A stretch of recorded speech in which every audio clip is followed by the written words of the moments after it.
What is the difference between higher consciousness and lower consciousness? In this video, I'm going to be breaking this down in great detail so you can understand what higher consciousness actually is, because this word is thrown around a lot in the spiritual community. So I'd love to break this down and make this clear to you. My name is Harry B. Joseph, also known as Revival of Wisdom. I am the author of the Book of Wisdom, Volume 1 and 2. I've been studying the occult for the past 4 to 5 years and have personally been using the occult esoteric knowledge on myself and implementing it in my life. When I say the word occult simply means hidden. It comes from the Latin word oculus, which means eye. It simply means hidden from the visible eye, what you cannot see. So we're studying things of the human psyche, the things that we cannot see, such as thought, emotion, desire, the astral forces, imagination. We're studying the things that cannot be visibly seen, but they affect what can be seen in the material world. The most important thing that helped me understand life is that life is a mental game. It's a mental universe. Every object you see was first thought in the mind before it came a physical reality, which means mind and matter are not separate, they are one. Matter is the crystallization and the expression of mind. Therefore, higher consciousness corresponds to the mind of the individual. First, let's start off with lower consciousness. The external world is the effect, the cause is the mind. The internal world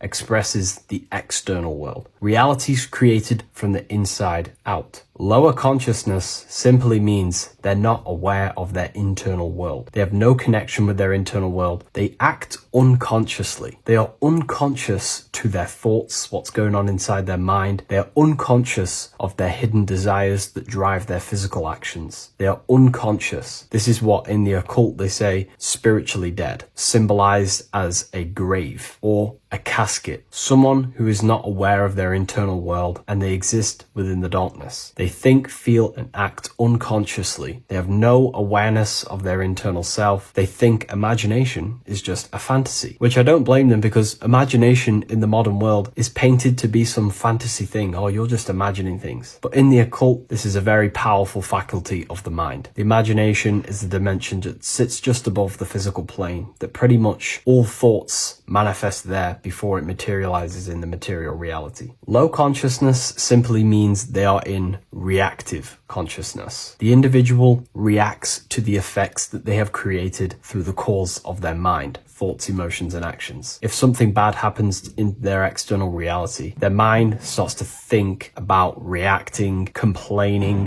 which ultimately creates a negative cycle of manifestation. They're simply blaming the effects outside of them that are the causes of the individual's mind. They are in reactive consciousness, which pretty much has no personal power. A low consciousness also means you are emotional, reactive. You are easily triggered by situations or people. Anger, fear, defensiveness arises quickly, often before conscious thought. This is associated with the reptilian brain. The reptilian brain does not think, and it is the modality of consciousness that keeps the individual not critically thinking, simply just reacting to the world. They make decisions based on instinct. They make decisions based on fear. This is a low consciousness. Another symptom of low consciousness is that the individual only thinks in reaction to their five senses. They only think in the terms of their five senses. They sense something in their five senses and they simply just react and they think around the five senses. They do not use their spiritual faculties such as imagination, willpower. Low consciousness people are mainly stuck in their ego. The ego inside of the occult and esoteric teachings needs to be overcome. We have to face our ego because the ego tells us we already know everything. I don't need to know anything else. I have my belief system. I'm happy with believing whatever. Everything else is just a fantasy. I believe everything that's already told me within school. And the ego stops them from expanding their mind into the esoteric teachings or more things about life. They're ignorant to gaining more knowledge because they think they already know everything that has been given to them within institutions such as schools. In the occult, we have to face our ego and submit to it and say, we do not know everything. There is so much more that we need to learn about ourselves to expand as an individual. A low consciousness person or individual is reactive. Their thinking dwells in the past or worries about the future. The now is rarely accepted as it is. They're never in the now. They're either thinking about the past or the future. A low consciousness is also attachments to self-image, beliefs, opinions, roles, history, and is mentally rigid. Their mind doesn't want to expand. they're stuck on a certain belief, a certain thing, and they're not open to accept anything else inside their mind. And a challenge to them feels like a personal threat. And instead of being self-aware and responsible, they see others as the cause of their unhappiness and the negative things that they are manifesting in their reality. A low consciousness also seeks for validation outside of themselves. They try to cover things up with materialism or whatever it is. But now let's move on to a higher consciousness. This is what we call causal consciousness. Causal consciousness is a state where the mind of the individual is mastered. Their mind does not dwell on the effects of the external world because the individual who has a higher consciousness understands that the world outside of them is the effect. It is the world of form. Force and form are two dualities within the occult that are very important. Everything outside of you is form, everything inside of you is force. The forces inside of you create the form outside of you. The person with a low consciousness simply just reacts to the external world, creating a constant cycle of negativity. But the person with the higher consciousness understands that whatever happens outside of them cannot be changed. It is already manifested, therefore there is no point in complaining. If the person with the higher consciousness understands if they don't like something, they can change it internally. If they can't change it, then they change their mental attitude towards it. This is the law of polarity. Light and darkness are the same thing, but just different degrees of light, which means we have the ability to shift our mindset and perception towards things to make sure it's positive. The person with the higher consciousness, even though something bad may happen to them in the world of effect, they can change their mindset towards it and ultimately change their actions to change that reality. There's no point reacting. It's simply what we do to create the change. A higher consciousness means their mind is ordered and disciplined. They do not think random thoughts. The person with a higher consciousness and a trained mind in the occult has a mind of a powerhouse of control. They understand that the mind is the cause of all things, therefore we have to gain mastery and control over the mind, or else it will produce constant chaos. Their mind is ordered and disciplined. The person with a higher consciousness is always self-aware. This is very important. The person with a lower consciousness never is self-aware. They give attention to random thoughts. They give attention to negative thoughts. They give attention to negative imaginations. They start daydreaming about worrying about the future or the things that happened to them in the past. This is all useless. You're using the creative powers of consciousness for the negative. The person who is trained in the occult and has a trained mind with a higher consciousness understands that their mind is the cause, and they are always aware of the thoughts that they are entertaining inside their mind. There is a level of mastery where one can achieve the conscious awareness of every single thought in their mind every single day. Now, this is very difficult to achieve, but this is one of my goals personally. It is the thought that it is the seed of creation. And if we give random thoughts attention, these seeds can be planted in our subconscious and ultimately drive that effect into our reality. The trained mind, thought and intention manifest more effectively because they arise from unity, not fragmentation. You become the conscious creator rather than the unconscious reactor. Higher consciousness also means that you know what to do to produce a change in your reality. If there's something bad happening in my reality, I know that there's some sort of change that needs to happen within me. For example, if I start a cycle of negative thoughts, I know that there needs to be some mental work constructed on my mind. This will happen. On your path of self-mastery, you will fall back into old thinking patterns or something that happened to you in the past. These little patterns will show up again. But when you have a higher consciousness, you know exactly what to do to execute on changing that part of yourself. For example, if I catch myself thinking negatively for the past 2 days, I know I need to do affirmations and to reprogram my mind to counteract them negative thoughts. Or if I start overthinking and I start to lose control over my mind, then I know I need to do a meditation of stillness where I think about nothingness and develop my willpower. A higher consciousness knows where these things are coming from because they understand themselves. Higher consciousness also means they have unity consciousness. This is what the triangle is. Unity consciousness. The I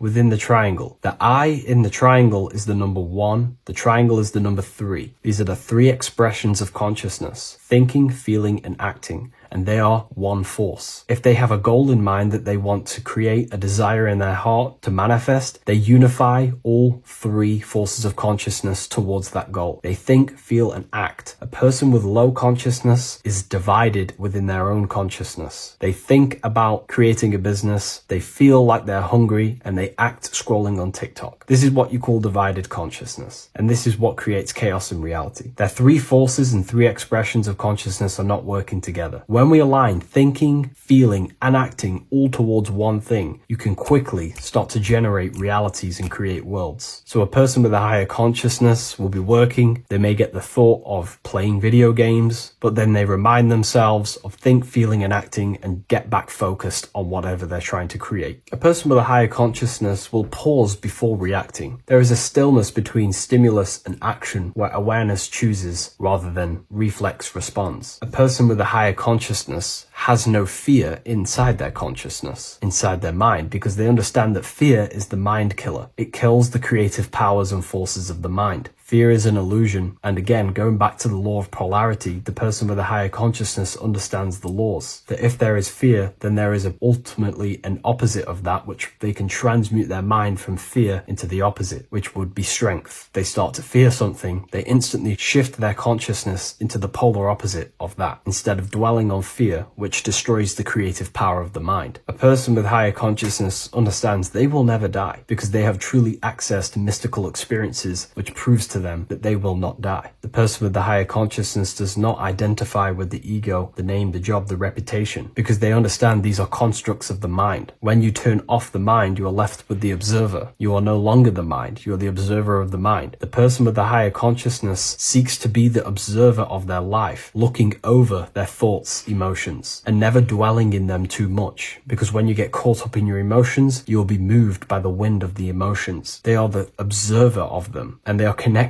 with their soul. They are connected with the observer. The person who has low consciousness is constantly in battle with their thoughts, emotions, and the things that are happening outside of them. Their emotions blow them away like the wind or the seas of the ocean. But the person with the higher consciousness understands they are the observer. They can watch over them. They are like a bird looking over the earth. Now, I'm not saying this is easy to gain this level of mastery, but now you can start to understand the mind of a person who has a higher consciousness and aim to become this person to ultimately live a better life. Higher consciousness is not this mystical, magical thing with, most spiritual teachers will paint in your mind. It's simply just self-control. And when you have control over yourself, life becomes a lot better. Instead of being caught up within the battlefield within your own mind and emotions, living in reaction and complaining in a negative state of mind, the person with the higher consciousness also understands that their dreams are showing them messages from their subconscious mind. Every person, every event, everything that was said, everything that happens in your dream is a materialization of something that's going on inside your subconscious mind. If there is a person chasing you in your dream and you are in fear running away, this means that the subconscious is showing you something through the allegory or symbol of that person chasing you. There's something inside of you that you are maybe running away from, and you need to identify that and change it. So I hope this video gives you some great insight and a bit of an idea what higher consciousness is. Again, higher consciousness is about having faith, because when you were in the lower consciousness like myself before all of this, I didn't know what higher consciousness is. Therefore, you have to have faith that it's going to lead you somewhere, that the work that you are doing to try achieve self-mastery is going to take you to another level. You have to have faith in yourself that higher consciousness is going to be better for you. If you do not have faith or the desire in your heart to generate that higher consciousness, it's not going to happen. Keep your eyes on the light, keep your desire on the light, and keep faith in your heart to generate this higher version of yourself. Thank you everyone, I'll see you in the next video.